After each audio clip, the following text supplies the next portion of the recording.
Sila mga sir, click ang ating titirahin yan or gagawin.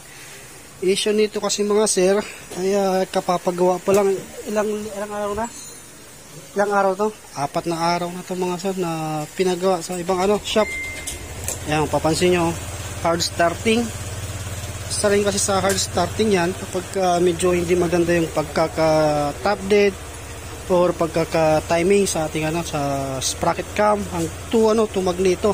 Tapos ang masama pa dyan, kapapalit lang ng block, piston ring valve seal, gasket. Tapos kapag binirit mo yung makina, umuusok ng kulay puti.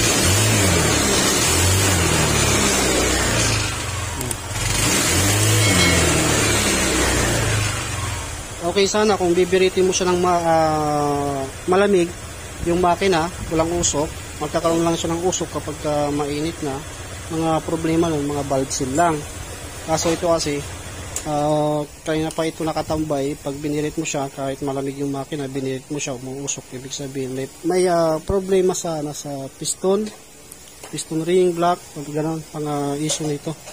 Kasi malamig yung makina, binirit mo siya, umuusok.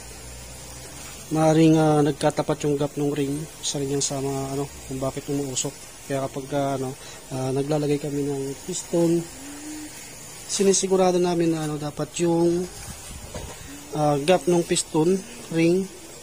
Example na lang ito kasi meron tayong top overhaul na ginagawa rin dito. Pero ito mga sir ay hindi naman umuusok to. Kumbaga kumakain na siya ng langis. Dahil yung kilometer kasi nito mga sir ay nasa 100 plus mahigit na. At makikita nyo naman yung piston dito nasa ibabaw, basa. Ibig sabihin kumakain na siya ng langis. Dapat yung gap nito mga sir, kapag once na ibinabalikan natin sa makina, dapat sinasegregate natin. Or dapat magkalayo.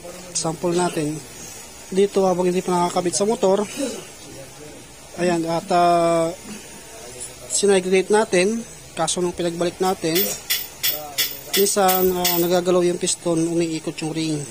Kaya dapat double check nyo.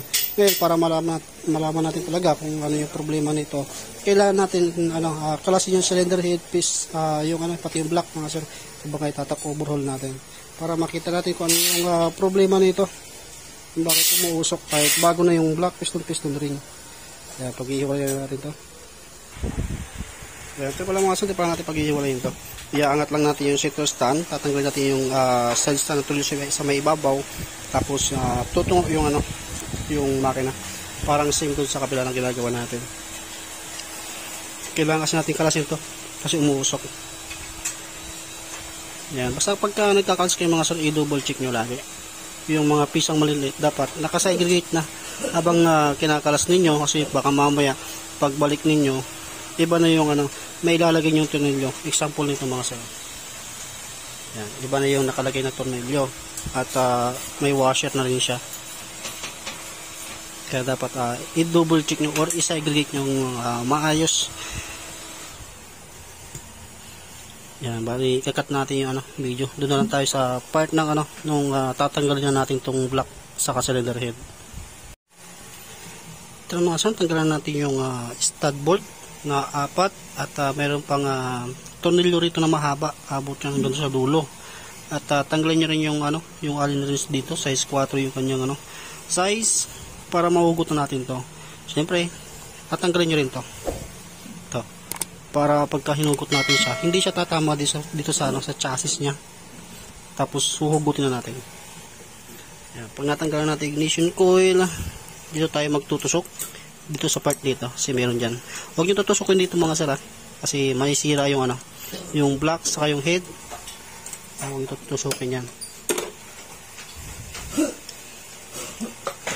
Baka mo yung block. Mukhang ginamitan yata ng pandikit yung yan. Ginamitan yata ng pandikit pa yung gasket.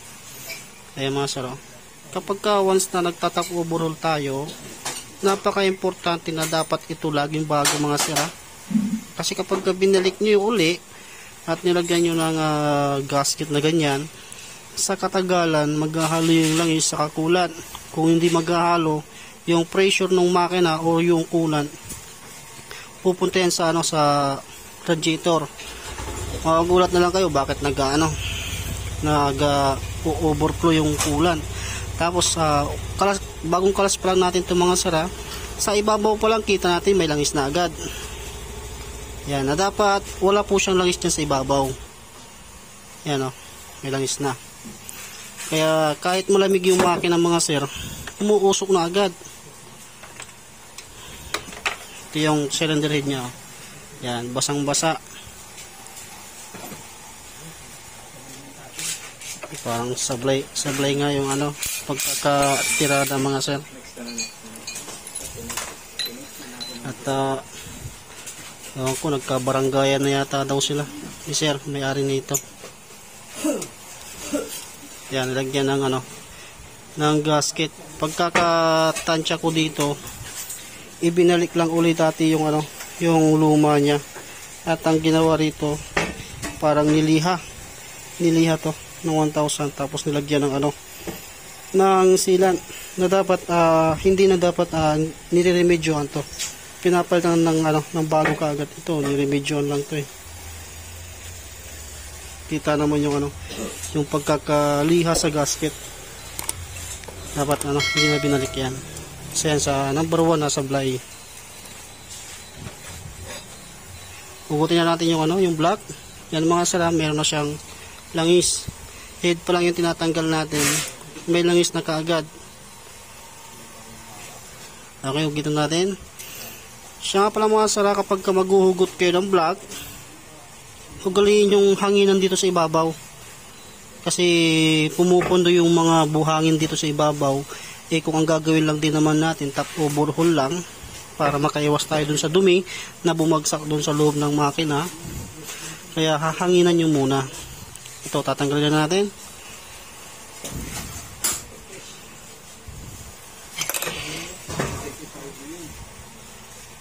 Yan, ito yung block. Ito, bago ba itong block mo, sir? Hindi pinalitan to?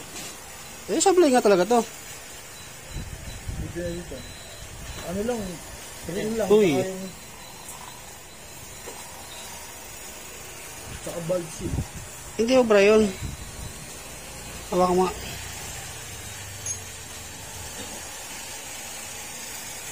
May gas-gas na to May gas-gas na. Hindi kaya pala, hindi ka napalit. Halatado nga sa kasi sa base sa motor mo, bago pa lang to Wala, sablay to. Tapos ito yung piston. Hindi pala ito pinalitan mga sir.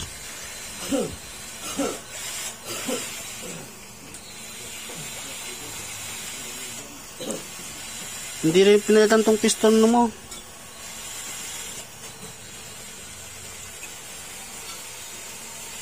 Yan, oblong yung yung block. Si okay naman yung pagkaka-segregate nung piston na ring. Kaso mausok pa rin. May problema dito yung block na. Hindi pala ito pinalitan. Valve seal, bago yung valve seal. Saka yung ring. Saka yung ring. Sablay ito.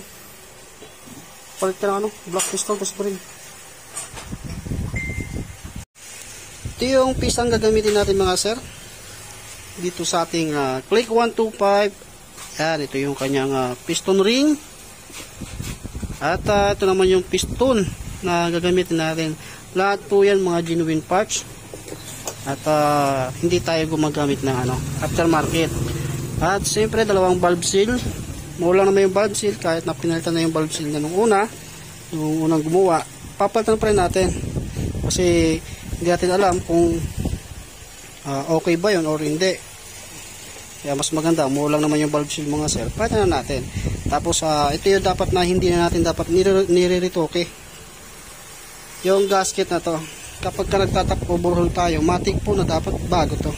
Kasi umulang naman to mga sir. Para iwas tayo sa back job at hindi rin mamublima yung may-ari ng motor. Tapos base gasket. Yan, puro bago to mga sir. Tapos ito yung block natin. Para may isalpak na natin. Yan. Yan, ito yung block natin mga sir, bago. Uunahin natin ilalagay muna yung piston. Asimbolin mo natin yung piston. Tapos ituro ko sa inyo yung gagawin natin sa piston ring kapag ka naka-install doon sa kanyang piston. Yan, dapat iwasan nyo din yung dito mga sir na matapunan ng dumi kasi naka-open siya. Yan, unahin mo natin itong asimbolin yung piston saka piston ring. Uy, ano na. Okay ito mga sir, ito yung piston ring natin at ito yung piston. Di ka pa nakaalis eh. Baong kasi maigi. Kanina pa, isa pa rin ng mo.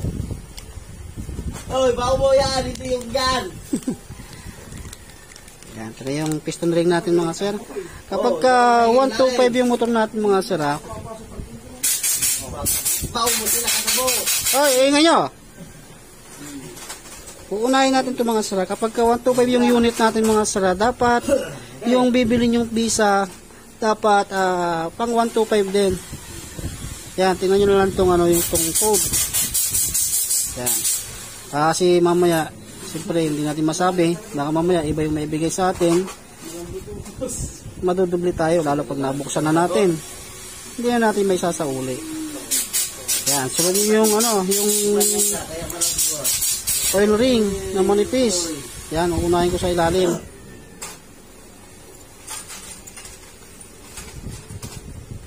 Okay, andito yung gap. Susunod naman natin yung manipis uli. Sa ibabaw tayo dito mga sir, walang walang taas or baba. Parehas lang yan. Basta importante maipasok niyo. At maisegregate niyo yung gap ng ring.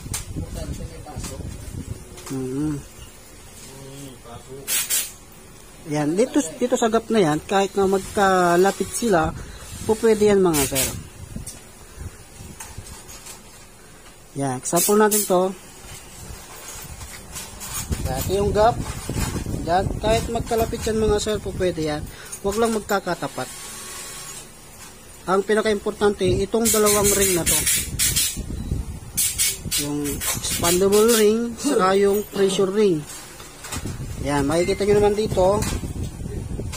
Yan, may nakasulat. Dito. Ibig sabihin, dito sa gitna natin yan ilalagay. At kapag ka naglalagay naman kayo ng ring, ganito lang yung gawin ninyo. Tapos itaas nyo ng bagya yung ring. Ganyan, para magsalubong. At itutulak nyo siya ng ganyan. Yan, huwag nyo pipil siya ng gano'n mga sir baka kasi maputol. Yan, alalay lang dapat. Yan. Lagyan na natin. Sunod naman natin yung pressure. Yan, wala na siyang wala na siyang 1. Nakalagay na lang dyan T. Ibig sabihin, pinaka-top na siya. Yan, ganun lang yan mga sarap. Basta uunahin nyo yung gitna bago yung taas. Ngayon, kapag once na nilalagay nyo na to sa connecting rod, example natin, ganito, sinagregate na natin to mga sir. Yan, dito ko nilagay yung basta importante, magkalayo. Yan, example natin, sinagregate na natin. Yung sa taas mga sir, kahit magkatapat yun dyan, o dyan, pinaka-importante yung gitna. So, digya, gusto nyo, isagregate nyo yung gap, ipaikis nyo yung sa baba, dito yung isa, tapos sa taas yung isa, baba yung isa. Yan, basta importante, ma-segregate nyo siya, hindi nyo siya mapagtapat. At kapag once na ginito natin, tapos nilalagay natin dun sa sigunyal, dapat, bago ilagay yung block, check nyo muna uli. Baka kasi mamaya, naglagay tayo ng basahan doon, kasi nga, iwasan natin tumasik yung piston pin, yung lock nya. Minsan, kapag tinanggal natin yung basahan, gumagalaw to. Yan, pag tumapat uli doon sa gap nya, ng bawat isa, at hindi natin sinagregate uli, napak natin yung block, uusok at uusok uli yan. Hindi babalik na naman sa customer. Panibagong gasket na naman tayo. Dubli uli yung kalas natin. Kaya bago pala dito, siguraduhin nyo na wala nang back job. Okay, lagyan na natin to. Lagyan mo natin ng langis. Dahil bago, wala pa siyang pampadulas.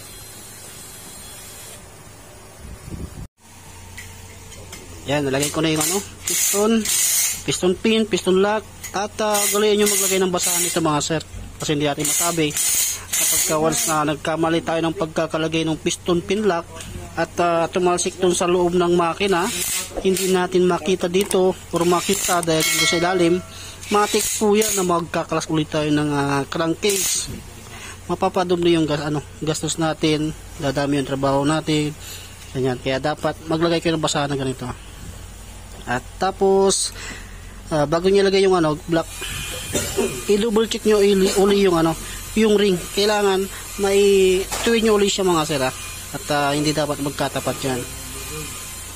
Okay, lagay natin yung block at yung dowel mga sir, huwag yung kakalimutan para hindi ma-deform yung block at hindi magasgas yung bago nating block kapag nilagay natin or hinikpitan natin o sa paggamit. Kaya napaka-importante yung trabaho nung dowel. Okay, lagay natin yung block.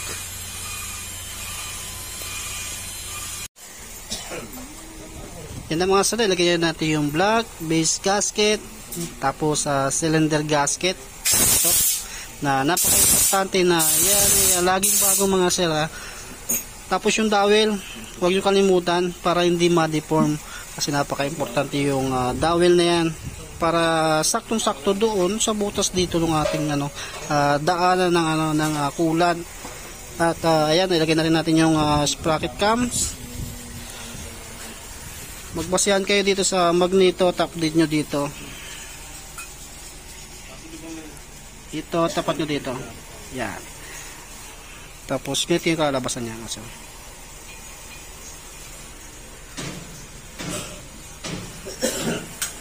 okay, tapos i-regrinding compound natin yung valvula. At huhugasan natin ng 2 beses kasi napaka-importante mahugasan ng mabuti ang mga sir dahil ginamitan natin ng grinding compound. Kapag hindi masyadong malinis yan at may mga tira-tirang grinding compound, maaaring sirain niya yung block uli or pati sigunyan, madamay, cylinder head, yun yung mga tatamaan kapag grinding compound. Matik mga sarap pati valve seal. Ayan, natapos na na-grinding compound at nalinisan na rin, kaya binabalik na rin yung valve spring. Tapos maya isalpak na natin. Basta once na kayo naggagawa ng ganyan, yung valve lock natin na maliliit, kung may magnet kayo, ilagay nyo doon para hindi mawala. Kasi kapag kaya nang nawala yung valve lock na maliit na yan, hindi nyo mabubuo yung motor ninyo o hindi nyo makatapos yung ginagawa ninyo dahil lang doon. Matik, mapapabili tayo ng wala sa oras. Kaya dapat i-double check nyo mabuti. At huwag nyo madiliin. Di baling mabagal tayo. At least yung ginagawa natin, sure bull na yung ginawa natin pang matagalan na gagamitin na ni customer. Yung hindi siya pabalik-balik sa atin para lang magreklamo doon sa ginawa. Okay, mamaya tapusin natin yan. Tapos sasalpakan natin dito. Ito mga sir, inisan natin yung cylinder head at sukaran nyo na rin yung yung valve clearance. Sa intake 0.010, tapos sa exhaust 0.024 mm yung isusukat nyo dyan mga sir. Okay, lagay mo na. Dapat malinis yung yung dito mga sir. Dito, dapat malinis yan para hindi mag-overheat, kasi kawawa naman yung customer natin kapag nag-overheat, maabala din sila. Kaya secure na natin habang andito pa or ginagawa pa lang natin.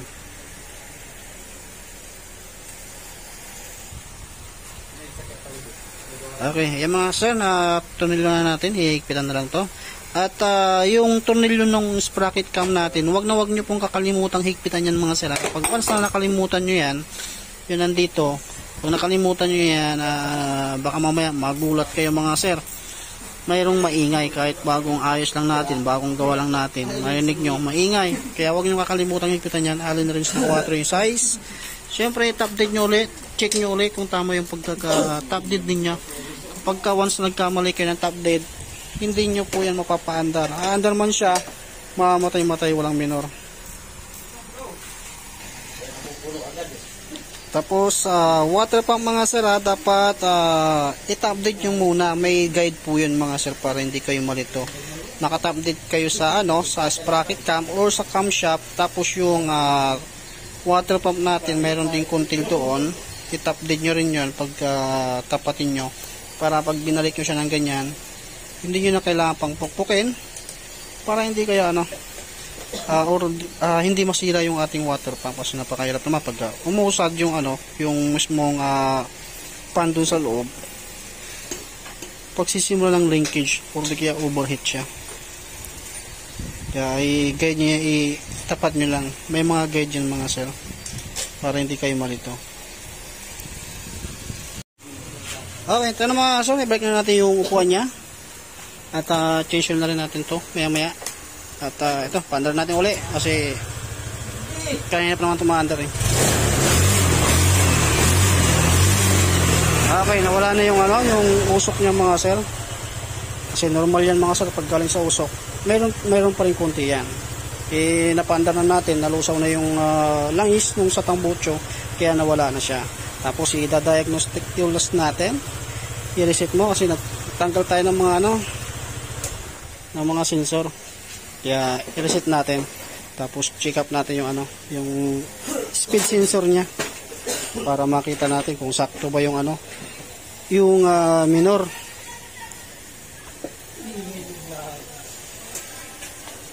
Tapos check mo kung mayroong error code. Kasi 4 days pa lang itong nakakaraan nung ginawa. Kaya check pa rin natin kung mayroong siyang error code na naka-install para ma-erase na rin natin.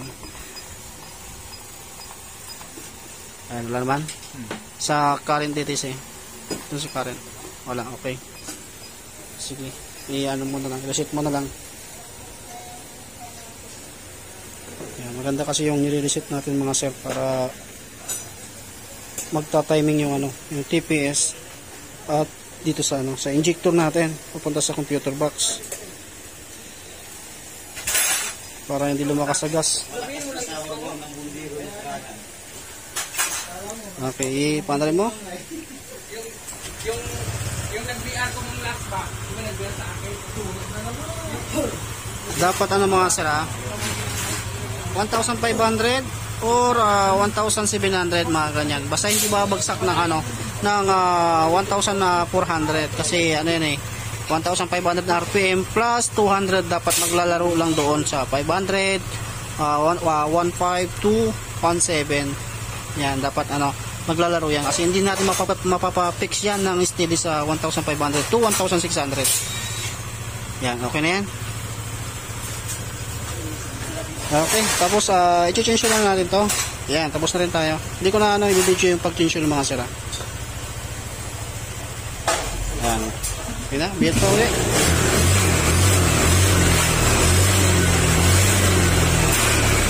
Okay, yan mga sira, nawala na yung usok. Pero lang gawin yung mga sira kung sakali kayo magtatapo borehole para iwas tayo sa back job. Okay, maraming salamat.